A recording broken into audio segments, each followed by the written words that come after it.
안녕하십니까, 정동환입니다.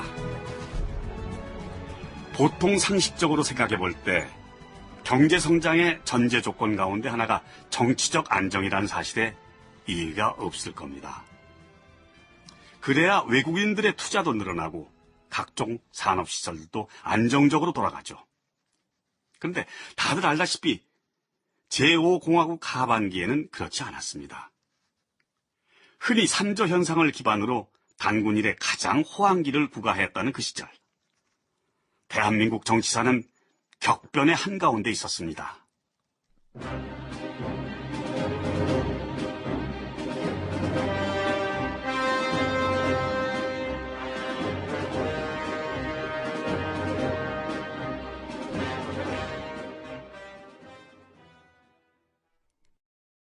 (1987년 1월 14일) 서울대학교 학생 박종철 군이 치안본부 남영동 대공분실에서 조사를 받던 중 고문 폭행으로 사망하는 사건이 발생한다. 엄혹한 정치 환경 속에서 벌어진 어쩌면 필연적 사건 가운데 하나였다. 그런 가운데 일체의 개헌 논의를 중단하고 1988년 2월 정부를 이양하겠다는 요지의 4.13 호헌 조치가 발표된다.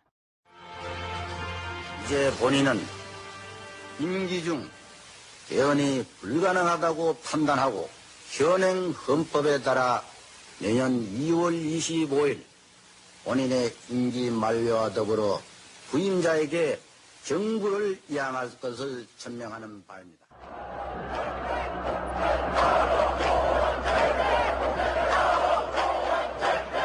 전국은 행치 앞도 내다볼 수 없을 만큼 혼미했다.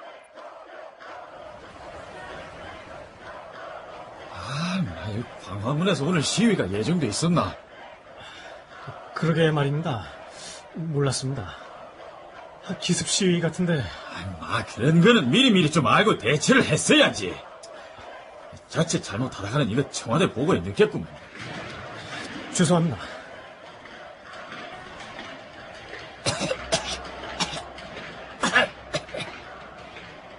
경제부총리 김만재. 그는 대통령 업무 보고를 위해 청와대로 향하는 길이었다. 이 광화문 쪽이 꽉 막혀서 차량들이 모두 다 이쪽으로 오는 것 같습니다. 이거 정말 큰일이네, 이거. 경제적으로는 3조 호황이니 단군 이래 최대 호황이니 이런 말이 나오는데 우리나라는 정치가 아직 안정이 자네 무슨 말을 하고 싶어 그러나? 죄송합니다. 내가 이거 아무래도 늦겠는데. 부총리님, 여기 뚫고 나가는 게 예상보다 시간이 많이 걸릴 것 같습니다. 가만히 있자. 안 되겠다. 내려서 뛰어가야지. 자, 봐라. 여기 차 멈춰라. 예.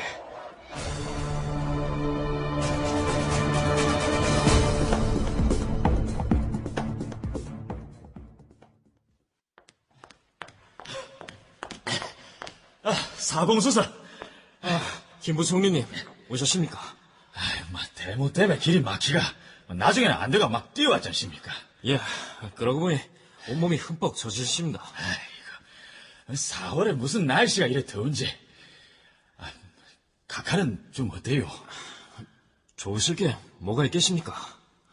이 난국을 어떻게 돌파해 나갈지 생각이 많으신 것 같습니다.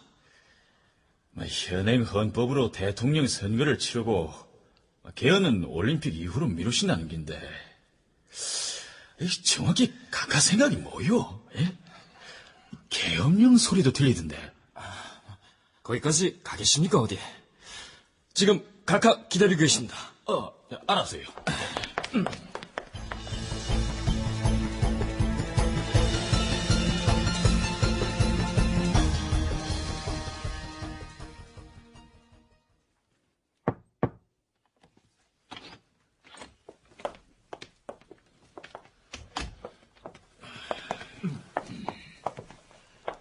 각하. 김 부총리. 안 그래도 내 기다리고 있었다고. 어서 오시오. 경제부총리 김만재, 그리고 경제수석 사공일이 대통령 전두환 앞에 앉았다. 먼저 1사분기 성과부터 보고 올리면 20억 달러의 국제수지 흑자와 12% 경제성장의 목표가 달성될 것 같습니다. 그래요? 예. 그래서 현 상태대로 쭉 간다면 올해 10% 정도의 실질 성장은 가능합니다. 카카, 두 자릿수 성장이 이어지고 있다는 건 의미가 아주 큽니다. 그러게 말이요. 그리고 올해 국제수지 흑자는 당초 목적은 그 50억 달러였잖아. 이대로 계속 가면 90억 달러를 넘을 것 같습니다. 카카, 사공수사. 경제가 이렇게 잘 돌아가는데 이 대체 국민들은 뭐가 불만이야? 이제 뭐 먹고 살만해졌다 이거야? 어? 이래 나를 몰라주나? 김 부총리 생각은 어때요, 그래?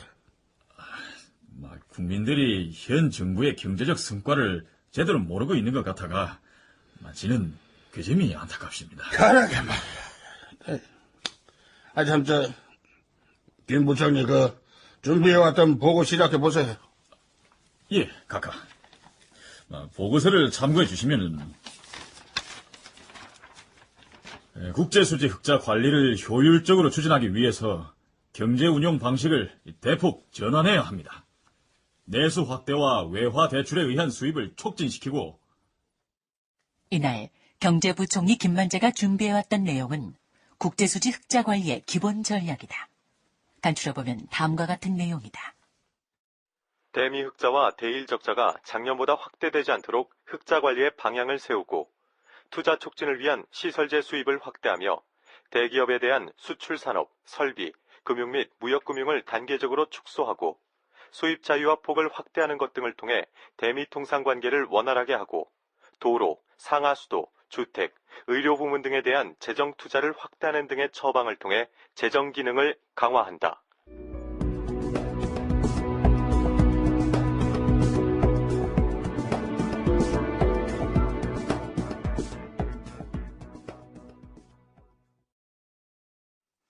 기억을 더듬어 보면 그때 정말 그랬죠. 이보다 더 할 수는 없다 싶을 정도로 전국이 요동을 쳤습니다. 그도 그럴 것이 박종철 씨의 고문치사 사건에 대한 정부의 태도가 문제였습니다.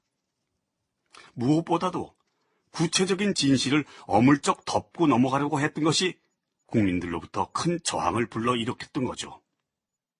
결국 천주교 정의구현사재단의 노력으로 박종철 씨의 고문치사 사건이 조작되었다는 사실이 폭로되고 전 국민적인 저항이 시작됩니다. 전두환 대통령은 일단 전국 반전을 위한 카드를 꺼내듭니다. 개각이었습니다.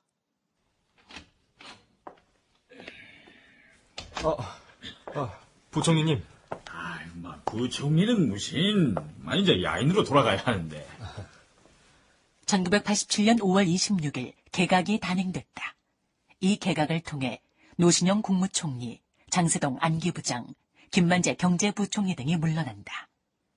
후임으로는 이한기 전 감사원장이 국무총리에, 재무부 장관 출신의 정인용이 부총리 겸 경제기획원 장관에, 국세청장 출신의 안무혁이 안기부장으로 각각 임명되었다.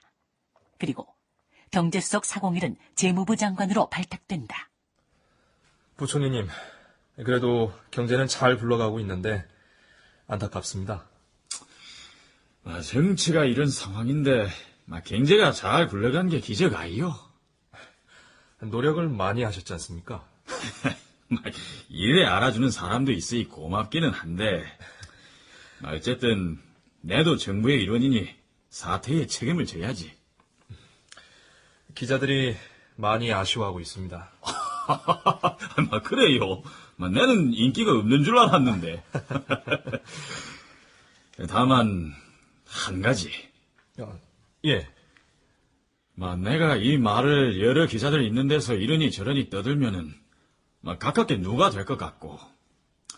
우리 좀 앉읍시다. 그래 서 있지 말고. 예. 그렇게 물러나는 경제부총리 김만재는 기자와 마주 앉았다. 다만 저 유가, 저 달러, 저 금리, 이런 기회는 우리나라에는 정말 다시 오기 어려운 기회입니다. 아, 예. 기름 한 방울 안 나는 나라에서 산업을 일으켜야 하는 게 우리의 절박한 입장인데, 그간 우리가 1, 2차 오일 쇼크 때 얼마나 어려웠습니까? 그랬죠.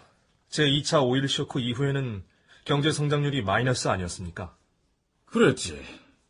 거기다 달러 값이 싸지면서 엔화 값이 비싸져가 국제 시장에서 일본과 경쟁해야 하는 우리 기업들이 많은 이득을 봤습니다. 예. 게다가 금리까지 싸졌잖아요.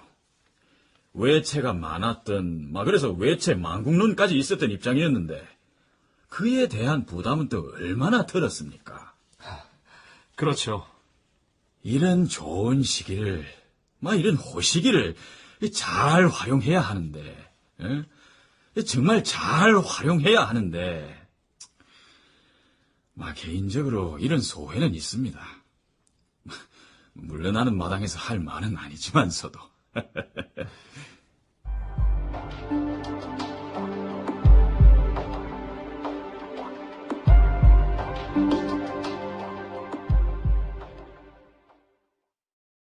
(5월 26일에) 개각.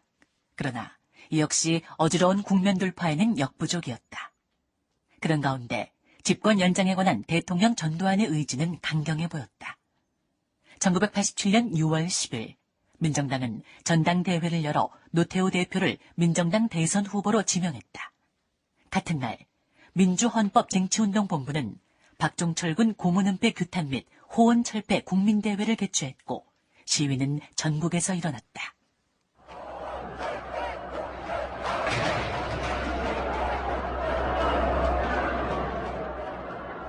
바로 이즈음 IMF는 우리에게 원화절상을 요구하고 있었다.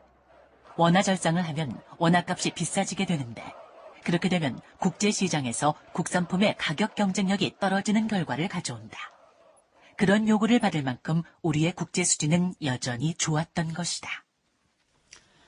전국이 이래 요동을 치는데 1차적으로 호원 방침이 문제인 것 같습니다. 그냥 내각 책임제를 하자 이래 국회에 제출을 해서 국민들에게 성의를 보이면 그게 전국 타개책이 될 수는 없겠습니까? 이즈음 민정당 대선 후보 노태우의 연희동 자택에 민정당 이춘구 사무총장, 안무혁 안기부장, 김윤환 정무 1수석 등이 모였다. 전국이 워낙에 불안하고 뭔가 돌파는 해야겠는데 방안이 생각이 안 나시가 그런 말씀을 하시는 거는 이해를 하겠습니다만은 부결될 것이 뻔한 사안을 제안한다면 그건 맞지 않는 일입니다. 그래서 결국 내각제 협상을 덮었던 거 아닙니까? 그렇기는 한데 민심 수습을 위한 제1단계는 뭐니 해도 4.13 호원 조치를 폐지하는 것밖에는 없습니다. 그러니까 호원 조치를 폐지하면서 내각제를 내각제는 야당에서 받아들이지 않습니다.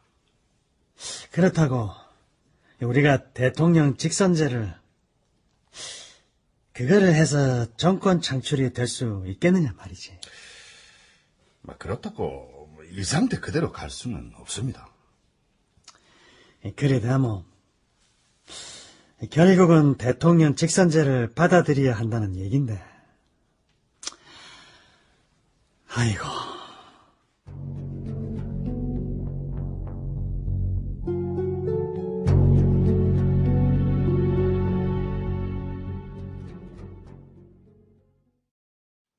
그리고 그로부터 며칠 뒤 민정당 대선 후보 노태우는 대통령 전두환의 부름을 받는다.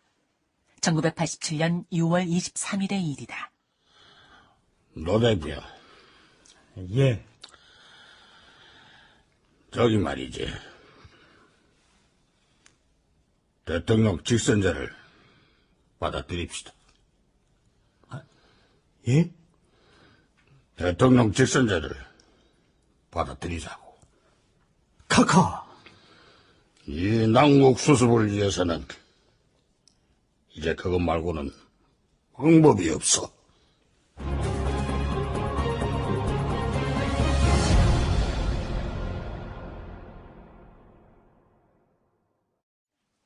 출연 전도환, 노민, 노태우, 이재용, 김윤환, 원호섭, 401, 전상조, 김만재, 윤용식, 기자 최한석, 김만재 비서 조민수, 낭독 박노식.